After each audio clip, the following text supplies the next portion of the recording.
Dear students, welcome to Learning Management System of GCU Lahore. Dear students, आज हमारा lecture है pericyclic reaction. Pericyclic को pericyclic इसलिए कहते हैं क्योंकि इनमें साइक्लिक ट्रांजिशन स्टेट बनती है।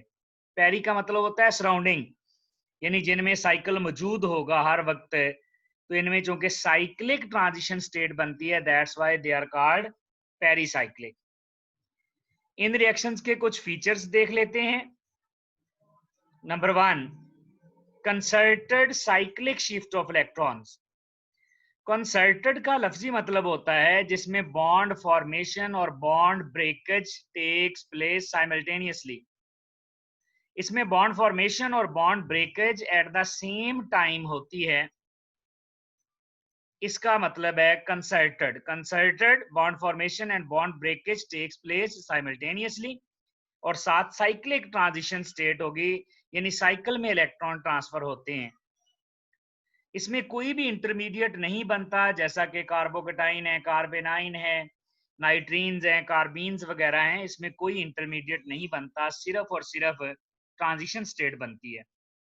ट्रांजिशन स्टेट या एक्टिवेटेड कम्प्लेक्स, ये ट्रांजिशन स्टेट एक हाइपोथेटिकल स्टेट होती है, लेकिन इंटरमीडिएट्स को आप सेपरेट भी कर सकते हैं, ये स्टेबल भी होते हैं। नेक्स्ट है, ये रिएक्शन या तो थर्मल रिएक्शन होगा या फोटोकेमिकल होगा, यानी या रिएक्शन हम हीट की मौजूदगी में कराएंगे या लाइट की मौजूदगी में करवाएंगे। जब हीट की मौजूदगी में करवाते हैं तो हम कहते हैं वाइब्रेशनली एक्साइटेड ग्राउंड स्टेट, और जब लाइट की मौजूदगी में कहते हैं तो हम कहते हैं इलेक्ट्रॉनिकली एक्साइटेड ग्राउंड स्टेट। अब दोनों में फर्क क्या है? डियर स्टूडेंट्स, जब आप थर्मल रिएक्शन करवाने की कोशिश करते हैं तो इलेक्ट्रॉन एक्साइट होने के बावजूद भी बॉन्डिंग में ही रहता है। जैसा कि देखें, ये हमारे पास 2 इलेक्ट्रॉन है बॉन्डिंग मॉलिक्यूलर ऑर्बिटल में, और इसके साथ साथ हमारे पास एक और बॉन्डिंग मॉलिक्यूलर ऑर्बिटल भी है, फिर एंटी बॉन्डिंग मॉलिक्यूलर ऑर्बिटल्स मौजूद हैं। अब जब इन इलेक्ट्रॉन्स को एक्साइट करेंगे तो ये फिर बॉन्डिंग में ही जाएंगे π2 में। तो थर्मल रिएक्शंस में, जो थर्मल पेरिसाइक्लिक रिएक्शंस हैं, इनमें खास बात यह है कि जब भी इलेक्ट्रॉन एक्साइट होगा वो बॉन्डिंग मॉलिक्यूलर ऑर्बिटल्स में ही रहेगा, लेकिन फोटोकेमिकल रिएक्शंस में इलेक्ट्रॉन एक्साइट होकर एंटी बॉन्डिंग में चले जाएगा। अब इसमें देखें, ये हमारे पास बॉन्डिंग मॉलिक्यूलर ऑर्बिटल है जिसमें 2 इलेक्ट्रॉन हैं, जबकि एंटी बॉन्डिंग खाली है। जब हम इसको लाइट देते हैं तो एक इलेक्ट्रॉन यहाँ से एक्साइट होकर एंटी बॉन्डिंग में शिफ्ट हो जाता है। तो फोटोकेमिकल में इलेक्ट्रॉन एक्साइट होकर एंटी बॉन्डिंग में जाते हैं, जबकि यहाँ पर अगर यहाँ से एक्साइट होगा तो π2 में बॉन्डिंग तक ही रहेंगे। अब देखें इसकी स्पिन, ये जिस स्पिन स्टेट में यहाँ मौजूद था, एक्साइटेड स्टेट में भी उसी स्पिन स्टेट में मौजूद है। स्पिन उसकी चेंज नहीं हुई है। अगर स्पिन चेंज ना हो तो उसको कहते हैं सिंगलेट स्टेट, लेकिन अगर स्पिन चेंज हो जाए तो फिर इसको कहते हैं ट्रिपलेट स्टेट। ये स्पिन इस तरह से है तो इसको चेंज कर दें, दिस इज ट्रिपलेट स्टेट। ये जो ट्रिपलेट स्टेट होती है ये ज्यादा स्टेबल होती है सिंगलेट स्टेट से। क्यों? सिंगलेट स्टेट में जब इलेक्ट्रॉन डी एक्साइट होगा तो वो डायरेक्ट इसमें आ जाएगा बॉन्डिंग वाले में, लेकिन ट्रिपलेट स्टेट में पहले वो अपनी स्पिन चेंज करेगा, स्पिन चेंज करने के बाद आएगा बॉन्डिंग में, तो ज्यादा टाइम लेगा। ज्यादा से मुराद फिर भी 10⁻⁹ सेकंड के करीब -8 सेकंड के करीब ले जाता है। तो ये फर्क है जब रिएक्शन थर्मल और फोटोकेमिकल होता है। थर्मल में इलेक्ट्रॉन एक्साइट करने से भी वो बॉन्डिंग में रहते हैं, अगर उससे ऊपर वाले बॉन्डिंग में चले जाते हैं, लेकिन फोटोकेमिकल में वो एंटी बॉन्डिंग में भी चले जाते हैं। कुछ और फीचर्स, ये जो रिएक्शंस होते हैं इनमें कोई आयनिक स्पीसीज इन्वॉल्व नहीं होती, कोई आयन इन्वॉल्व नहीं होता, क्योंकि ये न्यूट्रल रिएक्शंस हैं। These are neutral reactions. ना इनमें कोई एनाइन इन्वॉल्व होगा, ना इनमें कोई कैटाइन इन्वॉल्व होगा। ये आमतौर पर एडिशन रिएक्शन है या रीअरेंजमेंट रिएक्शन है, या तो एडिशन होंगे या रीअरेंजमेंट होंगे। हमें इसके लिए कोई आयन की पॉजिटिव नेगेटिव आयन किसी चीज की जरूरत नहीं होती। ये जो पेरिसाइक्लिक रिएक्शंस हैं ये रिवर्सिबल इन नेचर होते हैं। अगर रिएक्शन रिवर्सिबल है तो उसका मतलब है ये दोनों डायरेक्शन में मूव करेगा, फॉरवर्ड भी और रिवर्स भी। अब आपने इसको चूंकि एक डायरेक्शन में लेके जाना है तो हम फिर ली चैटलियर प्रिंसिपल यूज करेंगे। ली चैटलियर प्रिंसिपल या रिएक्शन क्या है कि हम उसकी डायरेक्शन जो फेवरेबल होती है कंडीशन सेट करके टेम्परेचर, प्रेशर और कंसंट्रेशन की उसको एक ही डायरेक्शन में कर लेते हैं। यानी एक डायरेक्शन में वो ज्यादा मूव करता है, दूसरी डायरेक्शन में कम मूव करता है। नेक्स्ट है पेरिसाइक्लिक रिएक्शंस में कोई एसिड यूज नहीं होगा, ना ही कोई बेस यूज होता है, ना कोई इलेक्ट्रोफाइल, ना कोई न्यूक्लियोफाइल, यानी इनमें कोई आयोनिक स्पीशी इन्वॉल्व नहीं होगी। ऐसी स्पीशी जिस पर पॉजिटिव या नेगेटिव चार्ज आता है वो इन्वॉल्व नहीं होती है। इसी तरह पेरिसाइक्लिक रिएक्शंस में no change in the rate by the polarity of the solvent, अगर सॉल्वेंट की पोलैरिटी चेंज कर दें तो तब भी रेट पर कोई असर नहीं होता, रेट अफेक्ट नहीं होता। अगर आप बाहर से कोई और सॉल्वेंट ऐड कर दें, no change in the rate of reaction by the added solvent, solvent की पोलैरिटी और ना ही अगर न्यू सॉल्वेंट ऐड कर दें वो इसको अफेक्ट नहीं करते। इसी तरह इसमें ना तो फ्री रेडिकल इनिशिएटर होते हैं, ना क्वेंचर होते हैं। क्वेंचर होता है जो फ्री रेडिकल को कैप्चर करता है। इसका मतलब है ये फ्री रेडिकल रिएक्शन से भी डिफरेंट है। फ्री रेडिकल रिएक्शंस में हमें फ्री रेडिकल इनिशिएटर चाहिए होता है, यहाँ फ्री रेडिकल इनिशिएटर यूज नहीं होता। जैसे हम पेरोक्साइड यूज करते हैं फ्री रेडिकल जनरेट करवाने के लिए, तो यहाँ पर फ्री रेडिकल इनिशिएटर नहीं होता। इसका मतलब है ये फ्री रेडिकल रिएक्शन से भी डिफरेंट है। ये आयनिक रिएक्शन से भी डिफरेंट है क्योंकि यहाँ पर कोई आयन इन्वॉल्व नहीं होता। ये हैं फीचर्स इनके। अब इनकी टाइप्स देख लें, तीन तरह के हैं, electrocyclic reactions, cyclo addition reactions और सिग्माट्रोपिक रिएक्शंस। इलेक्ट्रोसाइक्लिक रिएक्शंस, इसकी एग्जांपल देखते हैं। ये हमारे पास 1,3 ब्यूटाडाइन है। 1,3 ब्यूटाडाइन को जब हीट करते हैं या इन दी प्रेजेंस ऑफ लाइट तो इसके बॉन्ड शिफ्ट हो जाते हैं।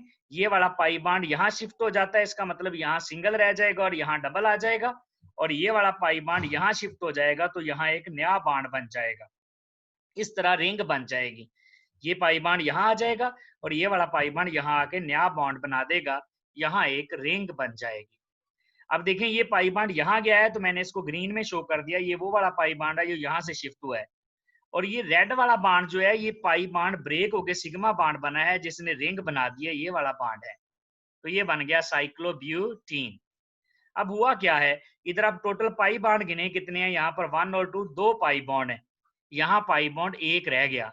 इसका मतलब है इलेक्ट्रोसाइक्लिक रिएक्शन में पाई बॉन्ड एक कम हो जाता है, एक पाई बॉन्ड की कमी आती है, वो पाई बॉन्ड सिग्मा बॉन्ड में चेंज हो जाता है, 1 सिग्मा बॉन्ड, 1 पाई बॉन्ड रह गया, एक नया सिग्मा बॉन्ड बन गया, ये रेड में जो मैंने शो किया 1 सिग्मा बॉन्ड, और रिंग भी बन जाती है।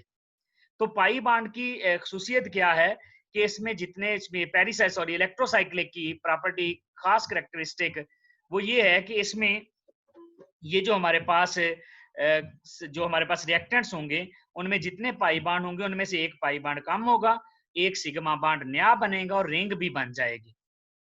ये हमारे पास अगर हम फॉरवर्ड डायरेक्शन में जाएंगे तो ये हमारे पास रिंग फॉर्मिंग है, अगर रिवर्स जाएंगे तो ये हमारे पास रिंग ओपनिंग रिएक्शन होगा। अब नेट क्या है, नेट ये है कि अगर हमारे पास n number of pi bonds हों, n number of pi bonds हों तो n-1 पाई बॉन्ड रह जाते हैं, क्योंकि एक पाई बॉन्ड खत्म हो जाता है और नया एक सिग्मा बॉन्ड बन जाता है, साथ रिंग बन जाती है। ये याद रखना है आपने, खास बात है कि एक पाई बॉन्ड कम होगा, एक सिग्मा बॉन्ड नया बनेगा और रिंग बन जाएगी इलेक्ट्रोसाइक्लिक रिएक्शंस में। एक और देखें एग्जांपल, ये हमारे पास हेक्सा ट्राईइन है, 3 इसमें डबल बॉन्ड हैं, तो इसमें भी देखें इलेक्ट्रॉन की शिफ्टिंग, ये बॉन्ड यहाँ पर शिफ्ट हो जाएगा, ये वाला बॉन्ड नेक्स्ट शिफ्ट हो जाएगा और ये वाला बॉन्ड यहाँ पर आकर सिग्मा बॉन्ड बना के रिंग बना देगा, तो इसमें यहाँ पर रिंग बन जाएगी। अब देखें ये वाला बॉन्ड यहाँ शिफ्ट हो गया ग्रीन में, यहाँ जो बॉन्ड था ये यहाँ पर शिफ्ट हो गया, ये भी ग्रीन में, और ये बॉन्ड यहाँ पर था, इसने यहाँ पर एक नया सिग्मा बॉन्ड बना के रिंग बना दिया ये रेड में, तो ये साइक्लोहेक्साडाइईन बन गया। अब इसमें कितने पाई बॉन्ड थे, 3, इलेक्ट्रोसाइक्लिक रिएक्शन में एक पाई बॉन्ड कम हो जाता है, 2 रह जाएंगे, एक नया सिग्मा बॉन्ड बनता है और रिंग भी बन जाती है। फॉरवर्ड डायरेक्शन में ये रिंग फॉर्मिंग है, रिवर्स रिएक्शन में ये रिंग ओपनिंग है। नेट क्या है, जितने पाई बॉन्ड होंगे, n number of pi bonds हैं तो n-1 पाई बॉन्ड रह जाते हैं, नया सिग्मा बॉन्ड बन जाता है और रिंग भी बन जाती है। इनको हम इंशाल्लाह इलेक्ट्रोसाइक्लिक रिएक्शंस को फर्दर डिटेल से भी पढ़ेंगे।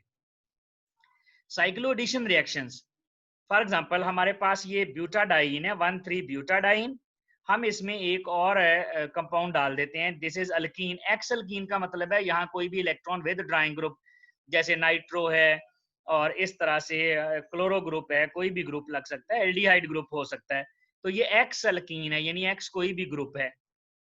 यहाँ पर भी पाई बांड शिफ्ट होंगे, देखिएगा ये वाला पाई बांड यहाँ शिफ्ट हो जाएगा, यहाँ पाई बांड बन गया। ये वाला पाई बांड यहाँ सिग्मा बांड बना देगा, इन दोनों के दरमियान एक नया सिग्मा बांड बन गया, रिंग बन गई। और ये वाला पाई बांड यहाँ जाके सिग्मा बांड बना देगा। तो देखें टोटल 3 पाई बॉन्ड थे, इसमें एक पाई बॉन्ड रह गया है। ये वाला पाई बॉन्ड यहाँ गया, यहाँ पाई बॉन्ड बन गया। ये वाले पाई बॉन्ड ने यहाँ सिग्मा बांड बना दिया रेड में, और इस पाई बॉन्ड ने इस जगह पे सिग्मा बांड बना दिया रेड में। तो इस तरह इन रिएक्शंस में ये हमारे पास एक्स साइक्लोहेक्सीन बन गई है। यहाँ कोई भी ग्रुप हो सकता है इलेक्ट्रॉन विद ड्राइंग खास तौर पर। अब देखिए इसमें टोटल कितने पाई बॉन्ड है, 2 इसमें है और 1 इसमें है, टोटल 3 पाई बॉन्ड है। इधर 1 पाई बॉन्ड रह गया, 3 पाई बॉन्ड थे, 1 पाई बॉन्ड रह गया, तो फिर 2 सिग्मा बॉन्ड में चेंज हो गए ये रेड वाले। एक ही पाई बॉन्ड बचा, 2 सिग्मा बॉन्ड में बदल गई और रिंग भी बन गई। इसका मतलब है इसमें अगर हम नेट चेक करना चाहें तो n number of pi bonds हैं, तो ये n-2 पाई बॉन्ड्स हो जाएंगे, यानी 2 पाई बॉन्ड खत्म होंगे, 2 नए सिग्मा बॉन्ड बनेंगे और रिंग भी बन जाएगी। ये एक खास बात है। जो इलेक्ट्रोसाइक्लिक रिएक्शंस है उनमें n-1 होता है, एक ही पाई बॉन्ड खत्म होता है, इसमें 2 पाई बॉन्ड खत्म हो जाते हैं। लास्ट में है सिग्माट्रोपिक रिएक्शंस। फॉर एग्जांपल ये हमारे पास एक डाईन है, 2,6 ऑक्टा डाईन, 2 इसमें पाई बॉन्ड मौजूद हैं। अब यहाँ पर भी रीअरेंजमेंट होगी, ये वाला पाई बॉन्ड यहाँ शिफ्ट हो जाएगा, ये वाला बॉन्ड यहाँ से ब्रेक हो जाएगा, यहाँ आ जाएगा। इसका मतलब ये सिग्मा बॉन्ड टूट गया है और ये वाला पाई बॉन्ड यहाँ शिफ्ट हो जाएगा। अब अगर देखें आप तो इसमें पाई बॉन्ड अभी भी 2 हैं, इसमें भी 2 पाई बॉन्ड थे, इसमें भी 2 पाई बॉन्ड थे। फर्क क्या है, एक सिग्मा बॉन्ड यहाँ से टूटा है, इस जगह से सिग्मा बॉन्ड टूटा और इस जगह पर सिग्मा बॉन्ड बन गया है। तो ये हमारे पास बन गया है 3,4 डाइमिथाइल 1,5 हेक्साडाइन। तो सिग्माट्रोपिक रिएक्शन में देखें इधर कितने पाई बॉन्ड है, 2, इधर भी कितने पाई बॉन्ड है, 2। इसमें पाई बॉन्ड कंजर्व रहते हैं। होता क्या है, 1 सिग्मा बॉन्ड इस यहाँ से ब्रेक होता है और एक नया सिग्मा बॉन्ड बन जाता है। यहाँ पर देखें ये सिग्मा बॉन्ड मौजूद है, ये टूट गया यहाँ से और यहाँ पर सिग्मा बॉन्ड बन गया है। तो एक सिग्मा बॉन्ड ब्रेक हो जाता है और एक सिग्मा बॉन्ड बन जाता है। पाई बॉन्ड इसमें चेंज नहीं होते, सिर्फ रीअरेंजमेंट होती है। सिग्मा बॉन्ड ब्रेक हुआ, सिग्मा बॉन्ड बन गया है। ये है तीसरी टाइप सिग्मा ट्रॉपिक रिएक्शन जिसमें पाई बॉन्ड कंजर्व रहते हैं। ये है डियर स्टूडेंट्स पेरिसाइक्लिक रिएक्शंस और उनकी 3 टाइप्स का इंट्रोडक्शन।